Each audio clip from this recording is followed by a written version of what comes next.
नमस्कार। मैं अरुण के शर्मा, एनालिस्ट वन थॉट। आज बात करेंगे राहुल गांधी के विषय में। उन्होंने राष्ट्रीय स्वयंसेवक संघ और भारतीय जनता पार्टी को संविधान नहीं चाहिए, उन्हें चाहिए मनुस्मृति, और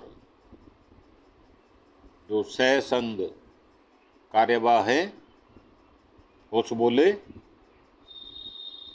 उन्होंने संविधान में सोशलिस्ट सेक्युलर शब्दों पर बहसो ऐसी बात कही है।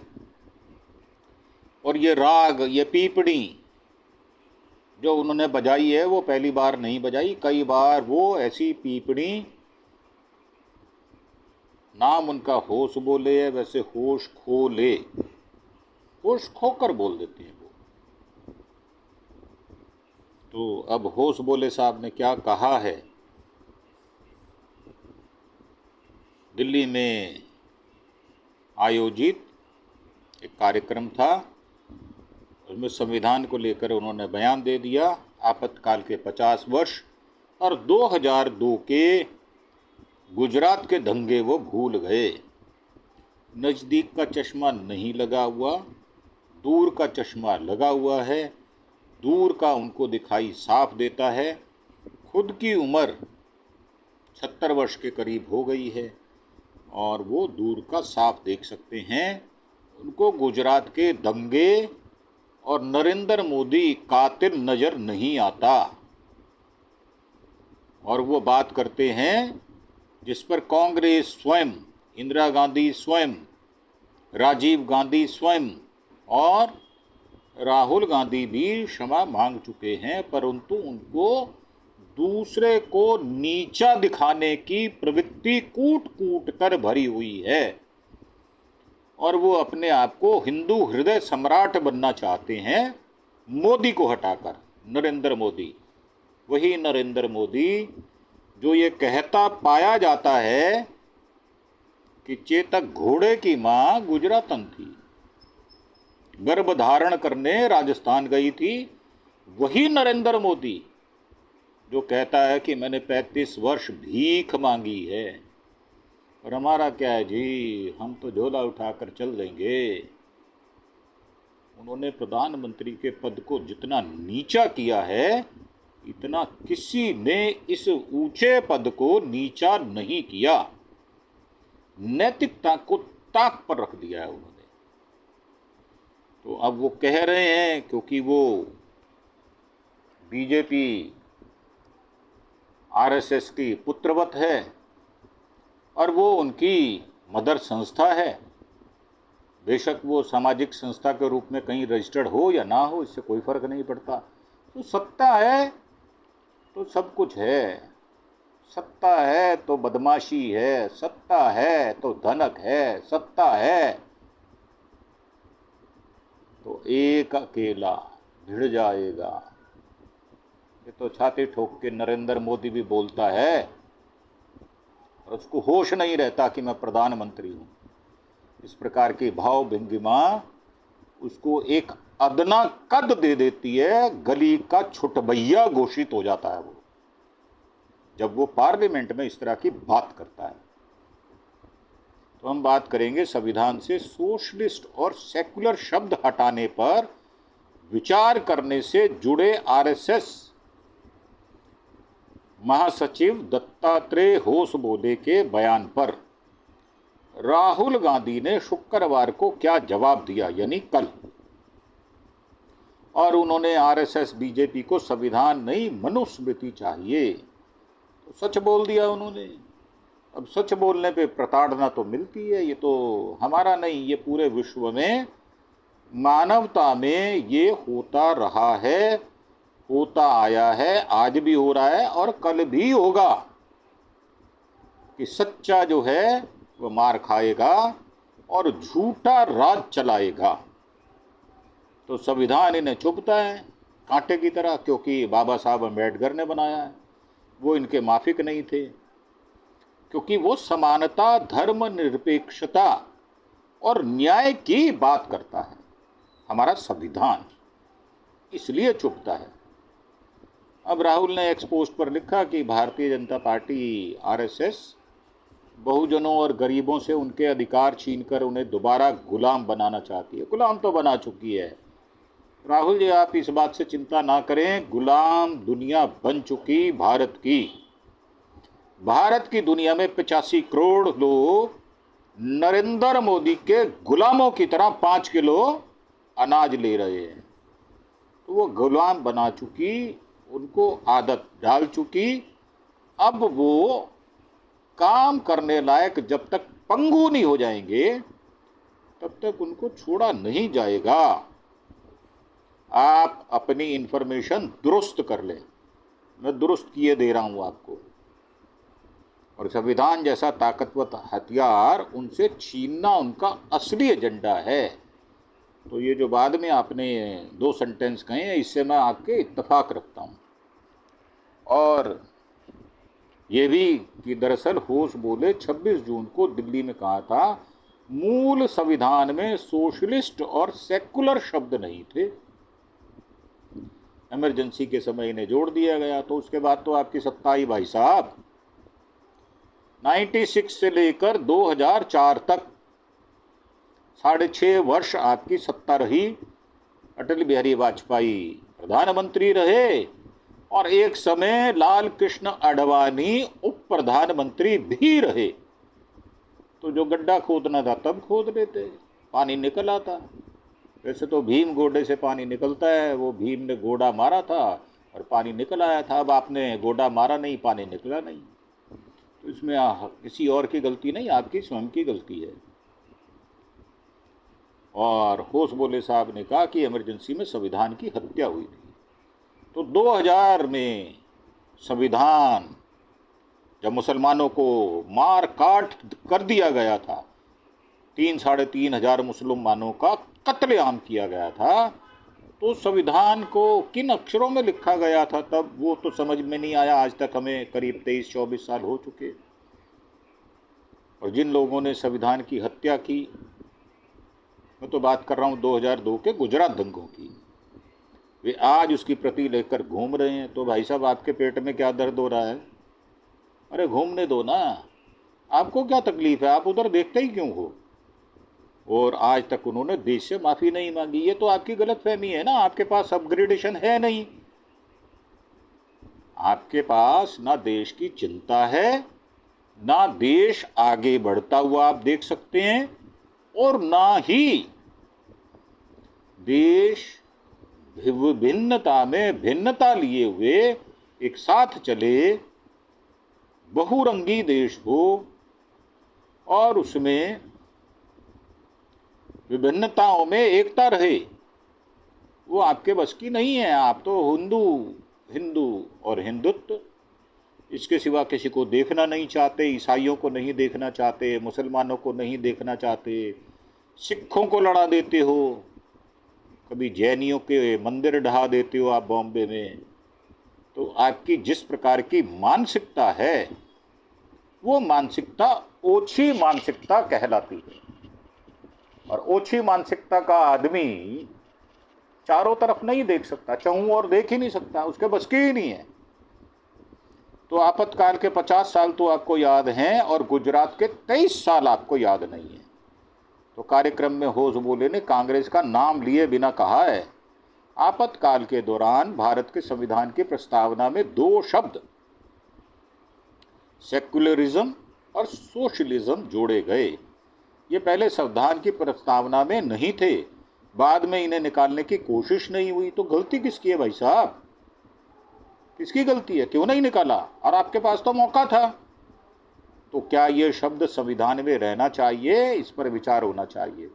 तो पहले आप 2/3 मेजॉरिटी लोकसभा में ले आओ, राज्यसभा में ले आओ और डंके की चोट पर इन शब्दों को हटाओ। हम आपके साथ हैं। शर्त यही है, 240 में ये काम नहीं किया जा सकता जो बीजेपी के पास लोकसभा में स्ट्रेंथ है। उन्होंने कहा कि इमरजेंसी के समय संविधान की हत्या की गई थी। तो भाई साहब मैं बता देता हूं, मैं खुद भी 8 महीने जेल में रहा था सन 76 में, और मेरी माताश्री 2 महीने रही थी, और मेरे पिताश्री पूरे इमरजेंसी में जेलों में रहे थे। हमने यातनाएं भी सही थी। आप अकेले कोई हीरो नहीं है, इतना फंटुश बनने से होगा कुछ नहीं। तो इमरजेंसी के दौरान 1 लाख से ज़्यादा लोगों को जेल में डाला गया था, 250 से ज़्यादा पत्रकारों को कैद किया गया था, मेरे साथ भी थे। दिल्ली में मदन लाल खुराना के साथ मैं तिहाड़ जेल में रहा, और 60 लाख लोगों की जबरन नसबंदी करवा दी गई। अगर ये काम उनके पूर्वजों ने किया था तो उनका नाम पर माफ़ी मांगनी चाहिए। तो जिन्होंने करवाई थी, संजय गांधी, वो तो चले गए, और नेहरू गए थे 60 वर्ष पहले, 61 वर्ष पहले। आप आज भी रुदाली गैंग बनाकर छाती पीट कर स्यापा करते हैं। आपके पास और कोई अच्छा काम है नहीं। इंदिरा गांधी को गए हुए 40 वर्ष हो गए, तब भी आप छाती पीट पीट कर रुदाली गैंग का स्यापा आप करते हो। दुनिया नहीं कर रही, दुनिया इसको याद ही नहीं करती।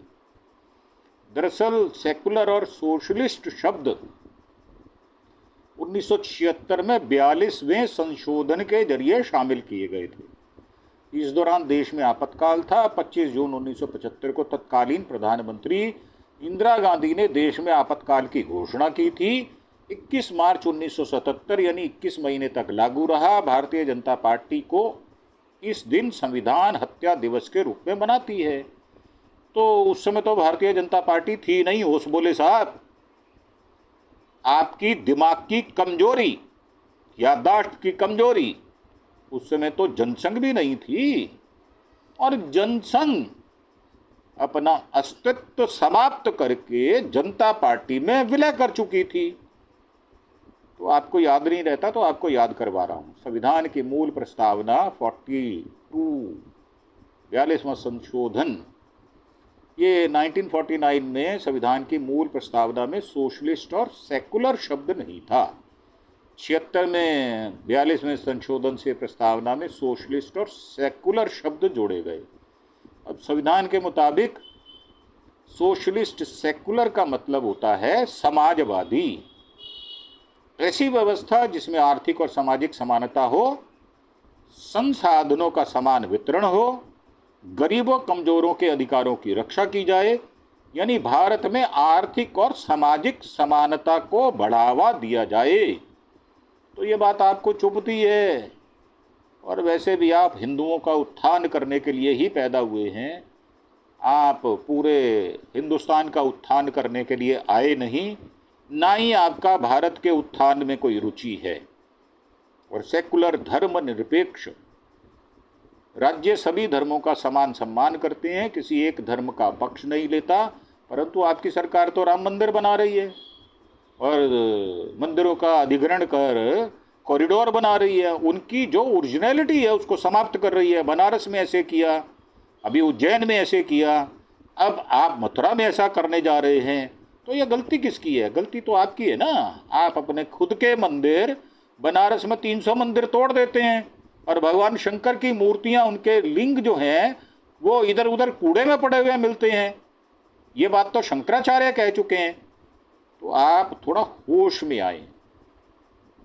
अब धर्म से ऊपर उठकर शासन करता है, किसी का पक्ष नहीं लेता।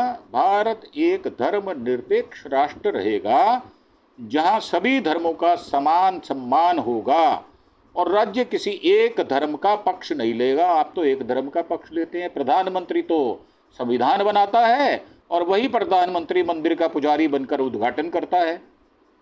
तो ये दोहरी मानसिकता नहीं चलेगी, और देश का राष्ट्रपति देखता रह जाता है कि साहब मुझे तो बुलाया नहीं, जीएसटी लगता है तो मुझे तो बुलाया नहीं, मुझे तो किया नहीं, नोटबंदी की मुझे पूछा नहीं। तो ये मानसिकता दोहरी कौन रखता है? क्योंकि आप दोहरी नागरिकता रखते थे, आरएसएस की मेंबरशिप रखते थे, और जनता पार्टी की मेंबरशिप भी रखते थे। उस पर यह झगड़ा हुआ, और आपको मजबूरी में अलग होना पड़ा। क्योंकि आपकी कोई औकात ही नहीं, बची ही नहीं थी। आपने अपना अस्तित्व समाप्त कर लिया था। अब 25 जून को कांग्रेस अध्यक्ष मल्लिकार्जुन खड़गे ने दिल्ली में एक प्रेस कॉन्फ्रेंस की, जिसमें कहा कि इस बात को 50 साल हो गए, ये लोग बार बार दोहरा रहे हैं, जिनका देश की आज़ादी के आंदोलन में कोई योगदान नहीं। एक भी आदमी आरएसएस का फांसी नहीं चढ़ा। चढ़ा तो बता दो, हम भी उनकी मूर्ति लगा के पूजा करेंगे।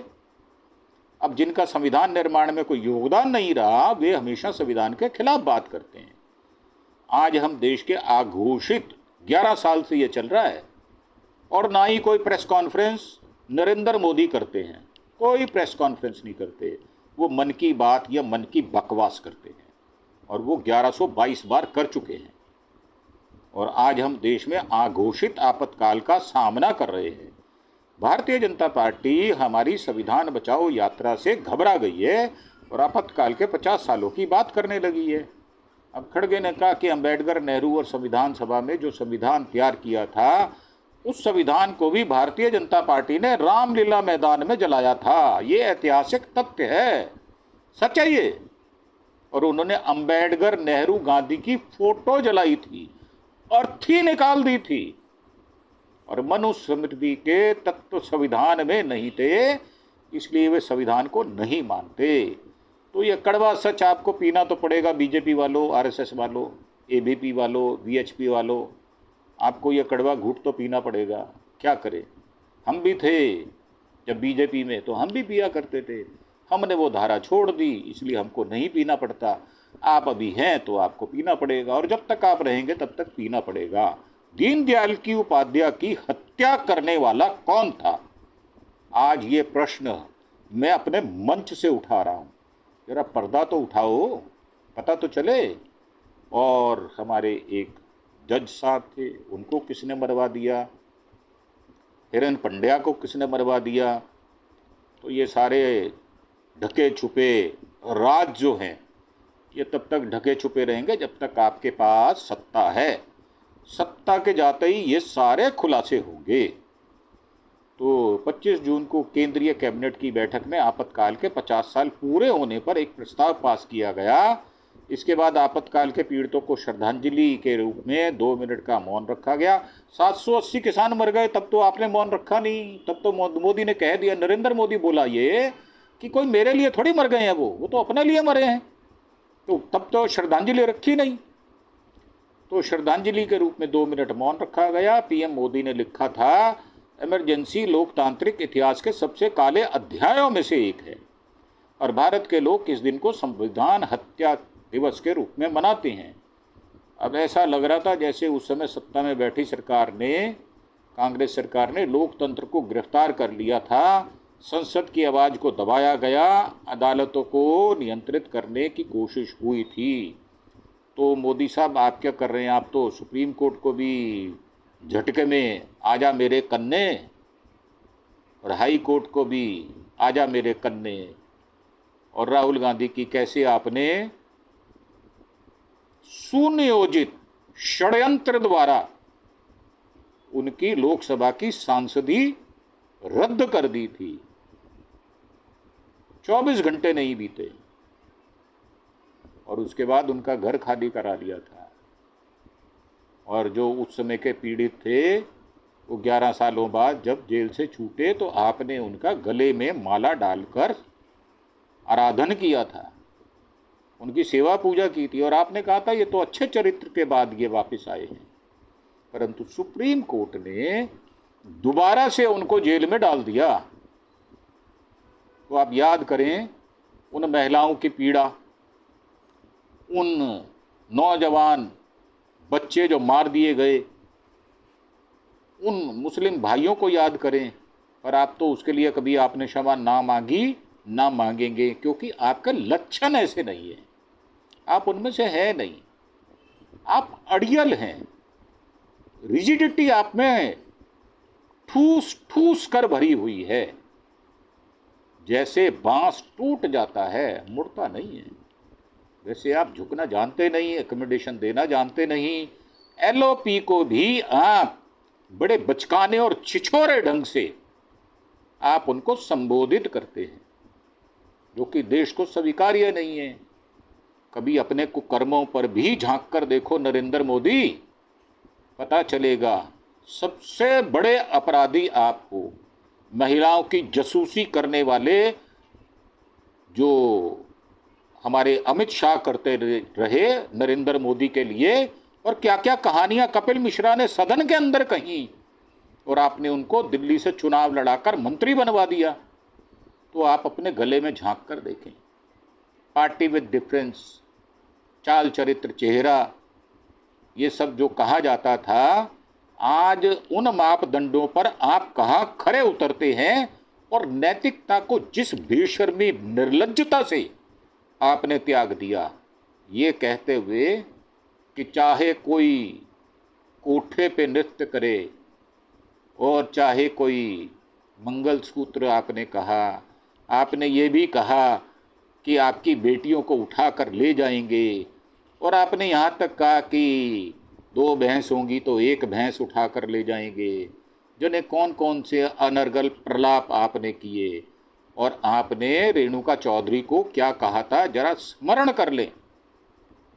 और आपने ये भी कहा था कि 50 करोड़ की गर्लफ्रेंड, और आपने ये भी कहा था कि भूरी गायें, आपने बहुत कुछ कहा था। तो उन शब्दों को हमें दोहराते हुए पीड़ा होती है, हम नहीं दोहराना चाहते, परंतु आपके छिछोरे आरएसएस के लोग हमें मजबूर करते हैं कि हम उन शब्दों को फिर से दोहराएं। और आप तो 2, 4, 5 किलो गाली तो वैसे ही आप खा लेते हो, आपको हाजमा बहुत अच्छा है आपका, और आप पता नहीं क्या क्या बोलते हैं। बिहार में चुनाव हैं, पिछली बार जब चुनाव थे तो आपने बोली लगाई थी 70 लाख करोड़ दे दूं, 80 लाख करोड़ दे दूं, 90 लाख करोड़ दे दूं, 1.25 लाख करोड़ रुपया मैंने बिहार को दे दिया। किसने बोला था भाई? वो कहां गया पैसा जो दिया था? बिहार का उत्थान हुआ नहीं, क्यों नहीं हुआ? अब फिर से चुनाव की बहार है, और बिहार को एक चरण में निपटाने की आपकी मंशा नहीं है। 3-4 चरणों में निपटाओगे, और हेरा फेरी करके चुनाव आयोग के साथ उस चुनाव को जीतने का भरसक प्रयास करोगे, खुलकर बेईमानी करोगे, और बाद में अगर कोई कोर्ट में फीस जमा करा के उस चुनाव पेटी की मतगणना दोबारा कराना चाहेगा तो उसका फॉर्मेट आप डिलीट कर देंगे। और आपने अभी भी 40 दिन में जिनका रिकॉर्ड रखा जाना है उनको भी डिलीट कराने का काम शुरू कर दिया हुआ है। तो ये जो आपके साथ तोहमत लगती जा रही है, आपके कुकर्मों की लिस्ट लंबी होती जा रही है, तो होश बोले को आप उसको कॉन्फिडेंस में लो, आप भागवत को कॉन्फिडेंस में लो, ताकि वो आपकी सुर में आपकी पीपणी के साथ पीपणी बजा पाए। पर मुझे लगता नहीं है, वो अलग पीपणी बजा रहे हैं, आप अलग बजा रहे हैं, एबीवी वाले अलग बजा रहे हैं, वीएचपी वाले अलग बजा रहे हैं। तो ये सारी पीपणियाँ करके एक ढोल मास्टर बना लो और आप उस बैंड पर डांस करो, बहुत बढ़िया डांस होगा, और एक सूत्र में बंधकर हिंदू सम्राट बन जाओ। वैसे आप हिंदू सम्राट हो नहीं, ना ही विश्व गुरु हुआ। मेरे हिसाब से आप विश्व गुरु हो, विश्व गुरु नहीं।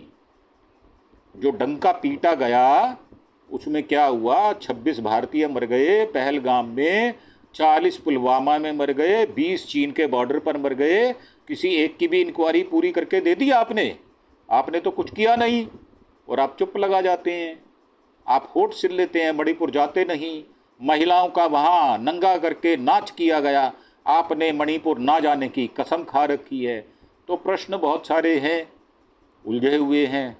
जब सुलझेंगे तो फिर आपकी गद्दी नहीं रहेगी। गद्दी से जब आप नीचे उतरोगे तो आपके विषय में सारे ये जो चर्चा पर्चा खर्चा है ये सारा बाहर आ जाएगा, और आपको भी दंडित किया जाएगा, आपके घर भी ईडी जाएगी। अगर ये सारे बातें सामने आ गई और उनमें आपकी संलिप्तता अगर मिली तो दंड आपको भी भारतीय न्याय अनुसार मिलना चाहिए, और मिलेगा। तो हमारे विचार बिल्कुल स्पष्ट हैं। हमारे विचार किसी के पक्ष में नहीं, किसी के विरोध में, ना काहू से दोस्ती ना काहू से बैर।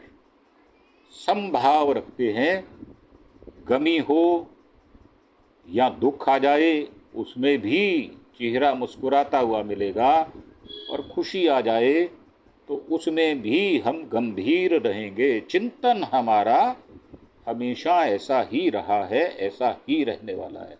इन्हीं शब्दों के साथ आपसे आज्ञा लेते हुए मैं व्यूअर से ये प्रार्थना करूंगा कि वो हमारे चैनल को सब्सक्राइब अवश्य करें, ताकि हम आने वाले दिनों में इस परिवार को, अरुण के शर्मा एनालिस्ट वन थॉट को बड़ा बना सकें और लाखों की संख्या में अपने साथ लोगों को जोड़ पाएं। तो इसी भावना के साथ आपसे प्रार्थना करते हुए आज्ञा लेते हैं। धन्यवाद, थैंक यू। जय हिंद, जय भारत।